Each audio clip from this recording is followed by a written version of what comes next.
Qui vient nous voir aujourd'hui dans Destin Lorrain, une romancière, une femme de radio qui ausculte l'âme humaine autant qu'elle interroge notre société. L'écriture est son arme, la musique son souffle. Une engagée, une audacieuse, ancrée dans son époque, elle transforme les faits divers en réflexion, les blessures en récits, les silences en mémoire. Tendre l'oreille, toujours, pour mieux entendre et comprendre le monde. C'est un Destin Lorrain.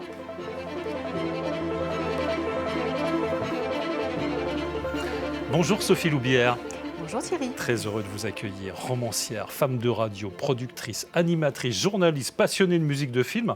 On en parlera, mais avant, je voudrais que l'on évoque votre dernier livre qui s'intitule « Une minute de silence ». Vous êtes connu pour vos polars, pour tous ces livres, mais vous avez choisi d'enquêter pour ce dernier livre sur un fait divers lorrain, dramatique. Avant de l'évoquer, pourquoi avoir changé de braquet ?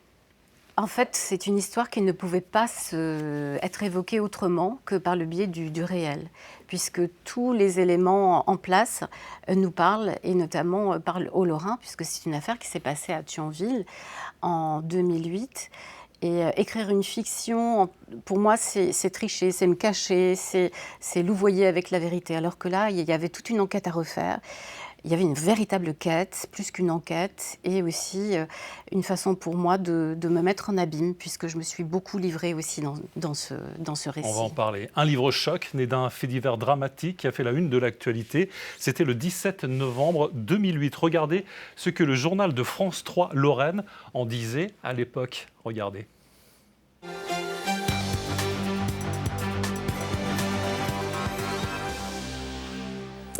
Madame, Monsieur, bonsoir. C'est le 19 ans. Lorraine, votre journal régional. En voici ses principaux titres. Jean-Marie Demange s'est suicidé ce matin. Le député mosellan, ancien maire de Thionville, s'est tiré une balle dans la tempe après avoir battu une femme. Page spéciale dans ce journal. Nous reviendrons sur les circonstances de ce drame, les réactions et la carrière de cet homme politique lorrain. Alors, pas de commentaires sur ce présentateur. Ce qu'on retient souvent, surtout Sophie, ce jour-là, c'est la mort de Jean-Marie Demange, ancien député maire, qui s'est suicidé, mais je dois le reconnaître, l'assassinat de sa maîtresse, Karine Albert, arrive en second plan. C'est pourtant un féminicide, mais le mot, à cette époque, n'existe pas. Le mot n'a été introduit dans le Petit Robert qu'en 2015. C'est ça qui vous interpelle ? Oui, et aussi la façon dont les choses se sont passées, parce qu'en général, les féminicides, eh bien, ça va se passer de façon très brutale, très rapide. C'est une porte s'ouvre, le poignard s'abat, ou le coup part tout de suite. Ça se passe généralement la nuit, en huis clos. Et là, eh bien, c'est en pleine rue, sur un balcon, un lundi, juste avant que les enfants rentrent du lycée. C'est très violent. Il y a notamment une scène à laquelle vont assister les voisins, puisque c'est vraiment vu au-dessus de tout le monde sur un balcon. Et puis, juste après le geste fatal, Jean-Marie Demange se tire une balle dans la tête. Donc c'est très impressionnant. Et 3 heures après, une minute de silence est rendue en hommage au député qui vient donc de se suicider, sans mention de la victime Karine Albert et sans mention évidemment du fait que c'est ça véritablement qui vous a choqué. C'est cette minute de silence rendue à l'Assemblée nationale. On oublie le nom de la victime. C'est invraisemblable aujourd'hui. Oui, on invisibilise totalement les victimes et ça, on le sait maintenant, on s'en est rendu compte, les médias font très attention. Et ce qui est d'autant plus choquant, troublant, c'est que c'est une femme qui, à l'époque, va faire cette annonce. C'est une députée PS. Et quelque part, l'information qui lui a été communiquée par le groupe UMP, qui est le groupe de Jean-Marie Demange, n'a forcément pas été totalement complète. En tout cas, dans les minutes qui ont suivi, elle a eu l'information et elle a beaucoup regretté d'avoir donné cette minute de silence qui, en toute logique, doit être prononcée pour un député. Mais là, elle ignorait qu'effectivement, il s'agissait d'un criminel à ce moment-là. Oui. Sophie, vous avez voulu comprendre ce drame en allant sur les lieux, en rencontrant les témoins, les proches, la famille, les élus. Vous touchez la vie d'un homme en abordant sa vie politique, familiale, à travers des témoignages. Qu'est-ce que cela vous a amené à comprendre ? Eh bien que le pouvoir politique rend fou et que le pouvoir va appuyer tous les traits pathologiques qu'une personne peut présenter notamment des problèmes de santé mentale, ce qui est le cas de Jean-Marie Demange. C'est aussi ces vérités cachées, enfouies au sein d'une famille. C'est aussi tout ce qui a été tu au niveau de sa relation avec Karine Albert, qui n'était pas que l'ex-maîtresse, c'était une femme formidable, très dynamique, qui élevait seule ses 2 enfants et qui a vécu 6 ans avec lui. C'est-à-dire qu'il avait à la fois son épouse à la maison, qu'il rejoignait le soir, et puis la journée, ma foi, il la passait avec la femme dont il était éperdument amoureux. C'est un fait divers, c'est une histoire qui a fait écho à votre propre vie, Sophie, ce qu'on reçoit dans ce livre que vous avez écrit. Oui, parce qu'au moment où j'écris ce livre, je vis une période assez difficile. Mon mari et moi, nous avons perdu 8 personnes en 2024, dont mes beaux-parents, qui ont eu soudain de graves problèmes de santé mentale. Et c'était très violent. Et il y a une image qui m'a beaucoup frappée, c'est le fait que mes beaux-parents étaient un dimanche matin surpris, en train de danser nus sur leur balcon, complètement ivres et n'ayant plus du tout un rapport à la réalité. Et donc je fais le lien avec ce balcon, où la folie aussi s'est affichée d'une façon très, très violente et brutale, notamment pour les membres des familles, que ce soit Jean-Marie Demange ou Karine Albert. C'est très difficile quand on est concerné par la maladie mentale au sein d'une famille. En général, on a tendance à taire ce genre de mots et il ne faut pas, parce qu'on ne fait que retarder l'échéance. Vous êtes autrice de plus d'une quinzaine d'ouvrages, notamment donc des polars, et la condition de la femme, c'est aussi votre combat, la place de la femme dans notre société, vous questionne. Et c'est souvent un bruit de société, un bruit qui déclenche votre écriture. Je pense notamment à votre avant-dernier ouvrage, Obsolète, qui est né après une déclaration de Yann Moix en 2019, qui déclarait être incapable d'aimer les femmes de plus de 50 ans. Je le cite, « Je trouve ça trop vieux ». Là, vous l'avez vécu. Vous l'avez vécu comme un coup de poing, c'est ça? Je l'ai vécu avec beaucoup de questionnements. D'ailleurs, je me suis tout de suite adressée à mon mari. Et je lui ai demandé, mais qu'est-ce que tu en penses, toi? Est-ce que tu penses qu'à 50 ans, voilà, je ne vaux plus rien? Et il a souri. Et après, je me suis dit, il n'est peut-être pas objectif, mon mari, parce qu'il est antiquaire de jouets anciens. Donc, plus je vieillis, plus je me patine et plus ça lui plaît, je prends de valeur à ses yeux. Mais trêve de plaisanterie, c'est d'une grande violence. Il fallait lui répondre, et la réponse que je lui ai donnée ne pouvait être que sous la forme d'une dystopie ou d'une utopie qui s'assombrit, on va dire, dans laquelle, en 2224, après 50 ans, les femmes sont appelées à vivre une autre vie et on les envoie vivre ce qu'on appelle le grand recyclage de leur vie.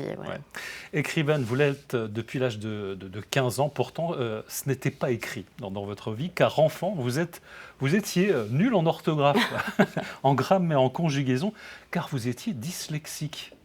Et je le suis toujours. On ne guérit pas de la dyslexie, mais ça m'a bien handicapée étant petite. Mais on se corrige en fait, on apprend à se corriger. Ce dessin que l'on voit, c'est vous, hein? Oui, alors je ne sais pas, je dois avoir 7-8 ans quand j'ai écrit. Alors vous voyez bien que j'écris bien mon prénom. Bon, à part ça, je suis un peu à côté de la plaque pour tout le reste. Maintenant, tu vas aller au lit, mon chéri. Voilà.